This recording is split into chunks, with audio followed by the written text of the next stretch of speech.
now you're probably anxious to get some content into your site. So let's look at how to add a post. The first thing I'm going to do is log in. I've already covered the login process in a previous video, so I'll assume you're starting from your WordPress dashboard. Once you're in your WordPress dashboard, there are a couple of ways to start a new post. At the top is a handy button that says New Post. Clicking this will open a new post window and you're ready to begin adding your content.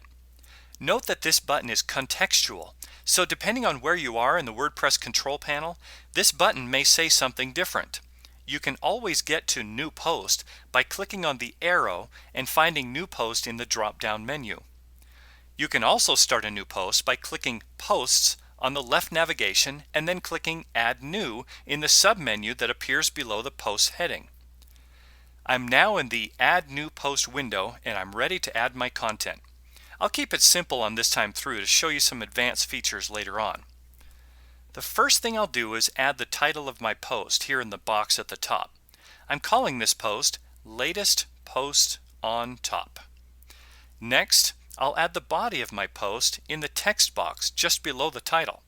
You can type your post in here from scratch or simply copy and paste from your favorite word processor.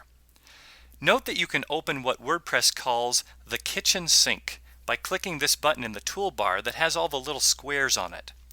The kitchen sink includes import tools for pasting plain text or from Microsoft Word. The import tools are important to use, especially when pasting from Microsoft Word, because they will interpret a lot of hidden code that is included in your text, thereby avoiding a formatting nightmare. I'm going to import from a text file, so I'll use the text import button to show you how it works. I'll click the button in the toolbar that has the clipboard and the T on it, paste my text into the resulting window, and then click Insert. This is the safest way to import text into your post. For the most part, we're finished. However, there are a couple of things you should do with every post, so I'll show you those now as part of this lesson. On the right, you have two sections of the post window, one called Categories and the other called Post Tags. Categories are important to assign because they'll help you keep your site organized and be helpful to your readers as they navigate your content. I recommend assigning a category to every post. Simply select from one of your preset categories or add a new category here at the bottom of the category box. The other thing you should do for every post is add a post tag.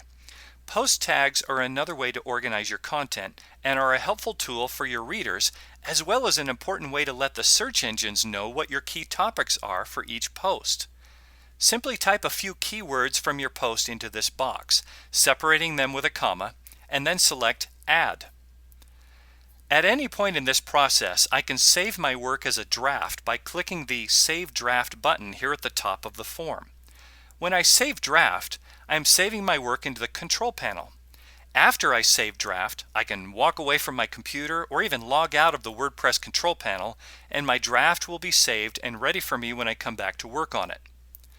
Content does not go live to your blog until you select the Publish button here on the right.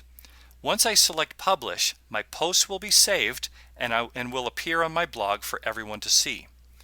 There are some advanced features to learn after this, but this is the basics of how to publish a new post to your WordPress blog.